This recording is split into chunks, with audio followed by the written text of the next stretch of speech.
Hi, welcome back to Broken and Brilliant. I'm Carrie O'Toole with Carrie O'Toole Ministries. Today I've got a Skype guest with me from the western part of New York, Dale Ingraham. Dale, welcome. It's good to be here, Carrie. Thank you so much. Dale and I met at the American Association of Christian Counselors World Conference this last year. And Dale, you had a booth there introducing your Yes. ministry. Can you tell us just a little bit about that? Yeah, my wife and I founded Speaking Truth Love Ministries. The early stages were about 9 years ago. We've been a 501c3 since 2008.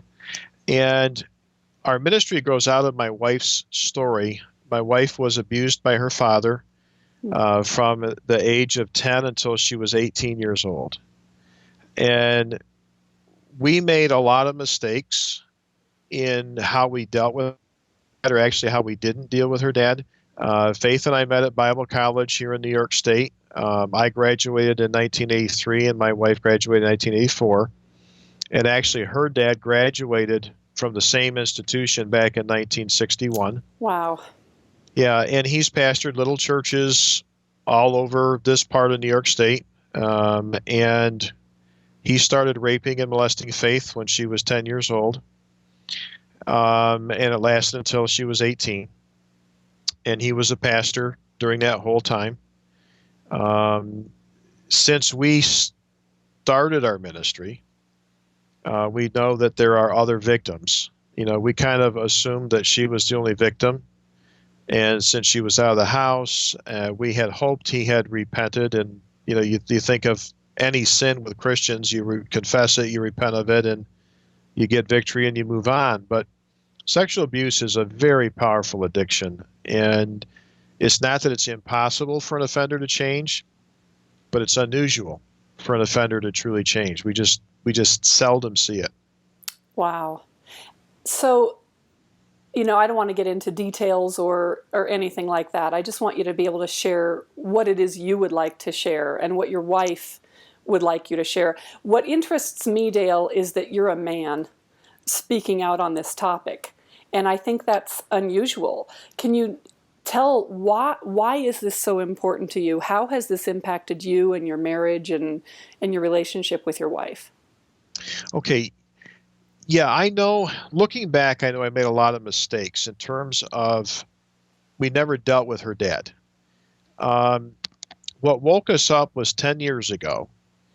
Faith's dad abused one of his son's foster daughters. Hmm. And that's when we actually had to deal with him. He was a member of our church, which is a really long story. Wow. But yeah, he and mom were members of our church. And I was always uncomfortable with him because his language, the way he would interact with women seemed inappropriate. But I never had anything specific other than I knew he had abused Faith.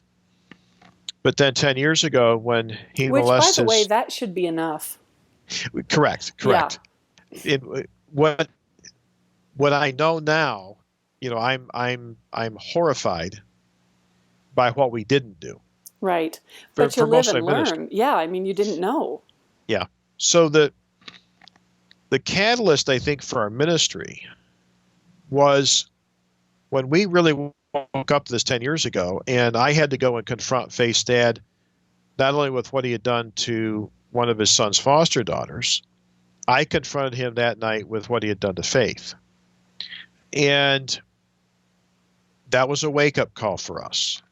Dad clearly was not repentant. He was blaming everybody else but taking ownership of his own sin.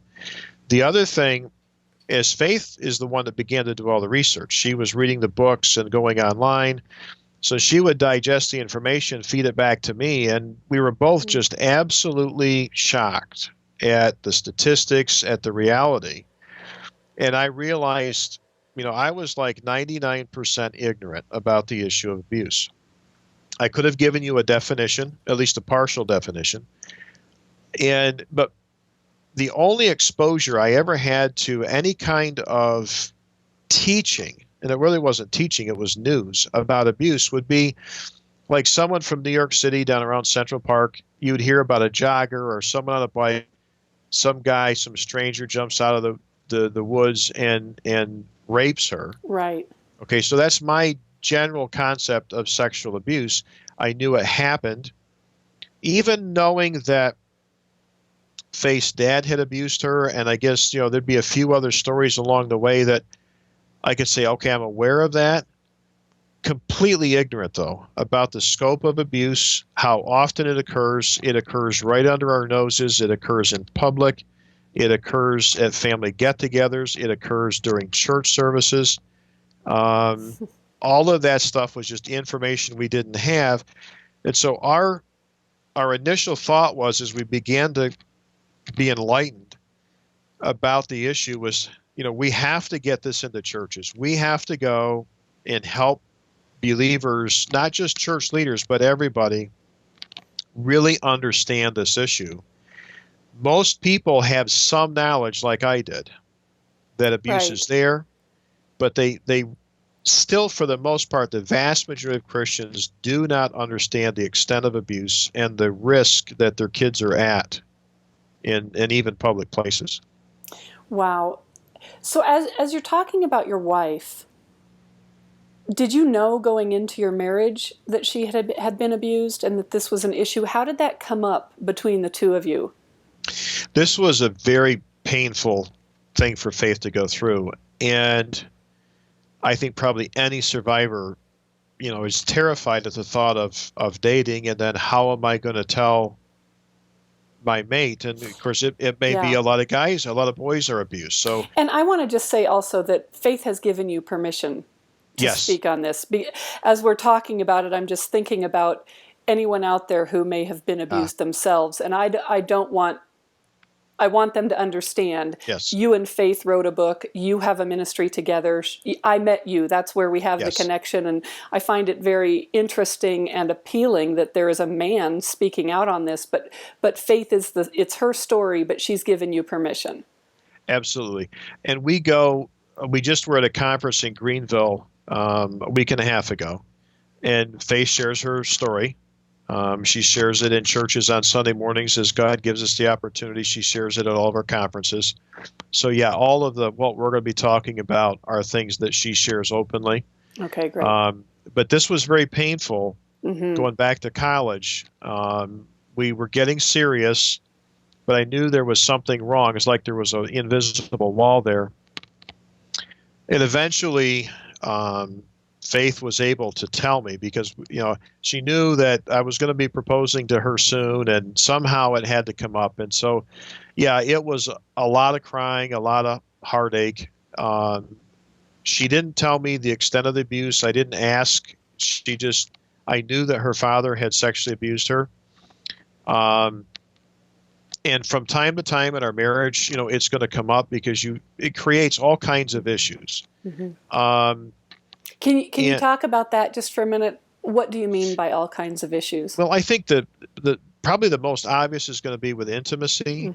So many things trigger survivors that, like, I'm not a survivor of sexual abuse, so the things I would have no clue would trigger. It could be something that I would say. It could be the way I would say it, something that I do. And, of course, just intimacy itself can be very overwhelming. We have dealt with survivors, talked with survivors who basically have little, if any, intimacy in the marriage. And in some cases, the spouse, in maybe many cases, they don't even know what's happened because people have not been able to open up and share. So it creates all kinds of ripple effects within the marriage. Right. So as your marriage progressed, as you had been married for a while, did things start to get better? Did they get worse? Did they just stay the same? And how were you able to talk about this more thoroughly? Well, I would say things stayed the same. And we had a good relationship, but the way Faith describes it when she shares her testimony is that when she was 10 years old, she died emotionally. And it's a survival mechanism. Her abuser is her father, who's in her home. Right. And he's looking for any opportunity to abuse her that he can get. And for a child, the only way you survive that kind of abuse is you just shut down emotionally. It's like you're there, you're alive, but Every survivor is a little bit different. In Faith's case, she describes herself as not being angry, but she was not happy either. It was just almost a Like deadness. flatline Yeah, almost. Yeah. exactly. So that carried over, into the marriage. We've always had a good marriage. We've communicated well. We enjoy doing things together, that kind of thing, which is really helpful. Um, Little things like holding hands, Mm-hmm. really important. And it's a safe physical contact. Mm-hmm. I think that's a big help. Um, but even with our kids, when Faith finally came out 10 years ago, she was going to testify against her dad in court because this Wow. incident did go to court. So she wrote a letter to her mom and her 8 brothers. She also had to talk to all 5 of our children and tell them what had happened to her because this was going to be coming out. So that was a difficult process. And one of my sons made the statement when Faith told him, he said that explains a lot, which surprised us. You don't realize the post-traumatic stress syndrome, Right. It creates secondary post-traumatic stress syndrome, and you don't realize the impact it has on us. And just the fact she was a great mom, she was loving, she was caring, but not the excitable, really overly happy, and so they missed those highs. They didn't really have the lows of an angry mom. She was very kind and caring, but it definitely impacts a lot of aspects of marriage and family. Right. And kids are very perceptive. They pick things up. Yes. So even though you hadn't talked about it, once you did talk and they said, that explains a lot. That's so interesting because even if they don't know what's going on, they know something is going on. It may not be what they're seeing in other friends' families or whatever. So where are things at with your whole family at this point? Because you've written a book and you have this ministry. Yes. The ministry has helped Faith immensely. You were asking just a minute ago about how things have been, and they've been pretty level. But when Faith came out with her story, she's cried a lot more, but her emotions are coming awake. And we do our ministry very much as a team. It's taken a while to get there, but we started out, Faith would share a story. I would do all the teaching, the presentations that we do. Now we do all the presentations as a team, and she's very comfortable up front speaking, even though it's not her personality to do that. Right. She looks forward to that opportunity. So she's really blossomed in the last 7 or 8 years. Our children are behind us 100%.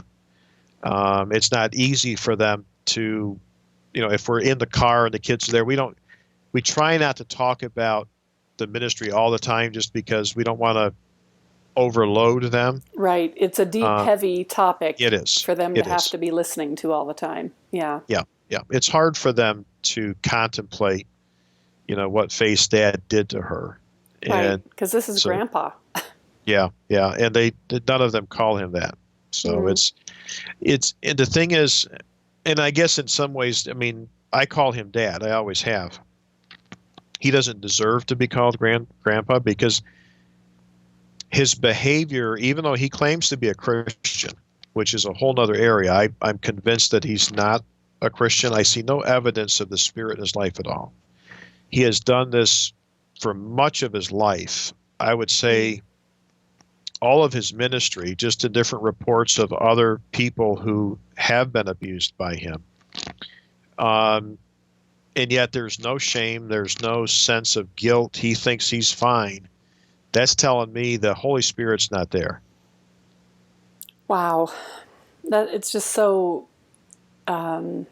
amazing, that this is somebody that pastored a church. Yes. Yeah, actually quite a few smaller churches around our area. I don't know exactly how many over the years, but 10 years ago when he molested one of his son's foster daughters, we made sure it was in both of our local papers because I told the one, and Faith's other brother contacted the other paper. We both said that people need to be aware that this guy's involved in this, because many people and many kids have been exposed to him over the years. And so he has never been arrested, or what's happened with that? The only case that he's ever been actually prosecuted for was the one 10 years ago. He wound up pleading guilty, and I think largely because he knew Faith was going to testify, what we refer to as her niece. She was going to testify on behalf of her niece. And with that information, it put more pressure on Dad to plead guilty, which he did. He did no jail time, unfortunately. He was 72 years old when this happened. So he's 82 now. And has lived free his whole life. He has. I actually turned him in for a probation violation about a month or so after this happened. He attended a birthday party where there were kids, gave the kids hugs, was not supposed to have contact with them. So I turned him in, and it was rumored that he might have had to spend a few weekends in jail. But basically, and I never found out for sure because we have no contact with him. Okay. Faith's mom, she has some contact with her, but she refuses to let Faith talk about the abuse. She doesn't want to deal with it at all. So it's just like, let's not talk about it. Wow. And that happens a lot, doesn't it? It does. It does. What have you learned about that? Why does that happen? There's no rational explanation, because it's like the norm. What we see with Christians, the norm is to embrace the offender and reject the victim. And that doesn't make any sense. We should be embracing the victim, reaching out to help, show love and comfort. We should be holding the offenders accountable for what they've done. And I don't know if it's the way Faith describes it. She says that it's easier to believe a child is lying than to believe your husband or your father or your pastor or youth leader could do this horrible thing to a child. Some of it may be that, people just can't grasp. Right. Can't wrap their heads around it, or. Yeah. But the concept of children lying, well, that's easy to understand. I think a lot of people go in that direction. I think a lot of people, even people who've gone through abuse themselves, they're so traumatized by it, they don't want to hear about it. They don't want to think about it. And so we're just going to pretend it's not there. But a rational explanation, it's hard to figure out. Right. We're going to come back and do another podcast here in a minute that talks more about your book and your ministry. But I'm just thinking about anybody out there who is either the victim of abuse or somebody who knows somebody who has been abused. What would you like to say to them if you had just a few minutes to talk to them? If you're not a victim, but you know somebody who's gone through abuse and you want to help them, the best thing you can do is be there for them, believe them, listen to them, reassure them that the abuse was not their fault. That is a huge thing. Survivors of abuse need to be validated. They need to be encouraged and continually reminded that God does really love them, and they are valuable in His sight, and that this was not their sin. This was not their fault. This is something that was done to them. Those kinds of things we need to do over and over. We have to be patient. We don't try to draw information out of a survivor, but encourage them that if they're ready to talk, you're willing to listen. And just be a good listener. Don't act shocked, which is hard, hard to do that. But be able to listen and not question, not judge, not try to fix them necessarily. Just be there for them. It's probably the best thing you do. If you're a survivor, I do a message out of Matthew 18, the first 14 verses, that is about the little children. Mm-hmm. If you're a survivor, you need to know that God dearly loves you, and he does not blame you for this sin. It is the fault of the offender. And in that passage, Jesus just really shows his heart to the little children, and he shows his anger towards those who would harm the little children. And I would just encourage survivors that God does love you. He does care about you, even though you may not feel like he does. He does. And And could you, have hope. do you have part of that, a verse or two from that you can, what are you speaking about exactly? I think I know, but I would like Yes. you to be able to say that for people who don't maybe have a Bible. Yes. In verse 1 talks about the disciples are discussing who's going to be the greatest in the kingdom of heaven, which I describe as the classic man thing. Okay, that's what we're focused on. Who's going to be the biggest? Who's going to be the best? Jesus takes a little child in verse 2, sets him in the midst, and he says, unless you're converted and become as this little child, you're not even going to see the kingdom of heaven. And then he spends some time in verses 2 and 3 talking about children are like a model of salvation. It's their faith, their humility, maybe their innocence. Jesus doesn't elaborate on it a lot, but this little child is like the model for salvation. And then Jesus talks about if you receive one of these little children, you receive me. Now, that's fascinating for Jesus to say that, for God to say that if you receive a child, it's just like receiving me. And what I really try to bring out in that is that God takes it personally. Whenever we encounter a child, whether it's good or bad, how we treat the child, God takes that very personal. If we bless a child, we help a child, we minister a child, it's just like doing it to Jesus. Then he shifts gears and he goes into those who would harm children. Right. And he said it would be better if a millstone were hung around your neck and you were thrown into the sea than that you should harm one of these little ones or cause one of these little ones to sin. And Jesus doesn't say in that passage or in the Luke 17 passage, better than what? But the implication is better than when I get my hands on you. Mm. The offender, the person who would harm a child, whether it's sexual abuse, physical abuse, the emotional abuse we see of many children, the neglect, it's just like doing it to him. And Jesus is saying, when I get my hands on you, it would have been better for you if you had a millstone thrown around your neck and thrown in the sea than what I'm going to do. So it's very, very forceful. Mm-hmm. And then he goes into these kind of obscure verses. He talks about if your hand offends you, cut it off. If your foot offends you, cut it off. If your eye offends you, pluck it out. He's still talking about abusers. He's talking about people who would harm children. He says it would be better for you to go to heaven or to enter life halt or maimed than to be whole, have a whole body and cast into hell. What I think he's saying there in those verses is if your tendency is to harm children, you better do everything you possibly can to keep from harming these children because you will answer for it. Then he goes to verse 10.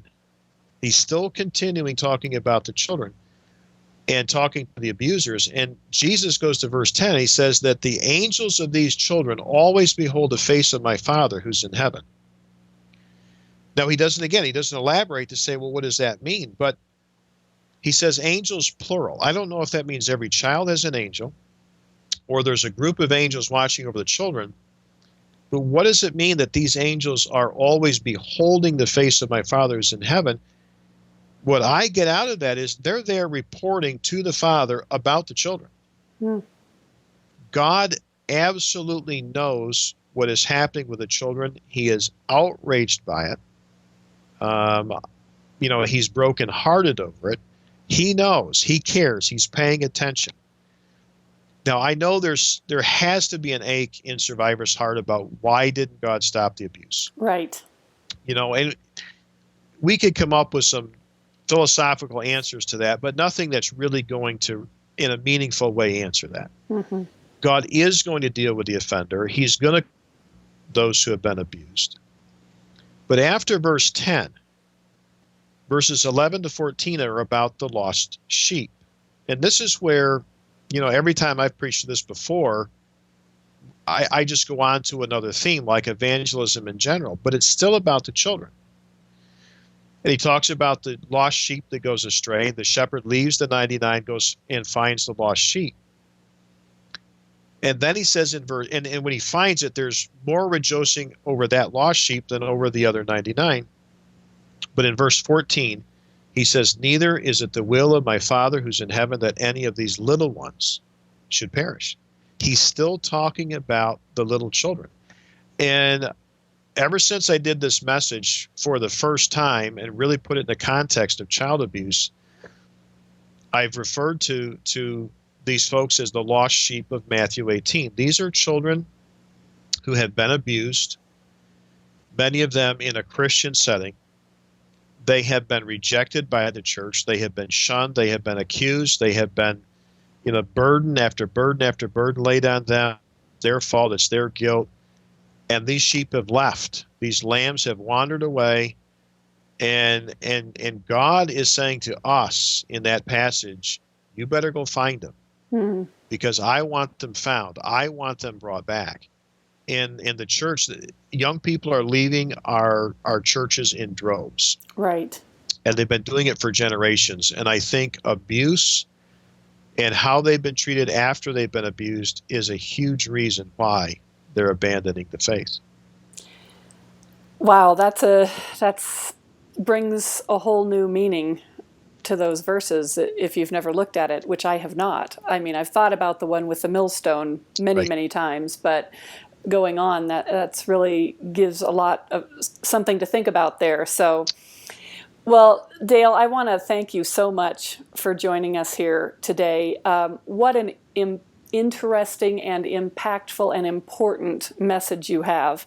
And I'd love to have you come back and let's talk some more about your ministry and your book and find out really what is going wrong and what could we do to make it right is really what I'd love to explore next. So thanks so much for joining me here today, and we'll see you next time here on Broken and Brilliant.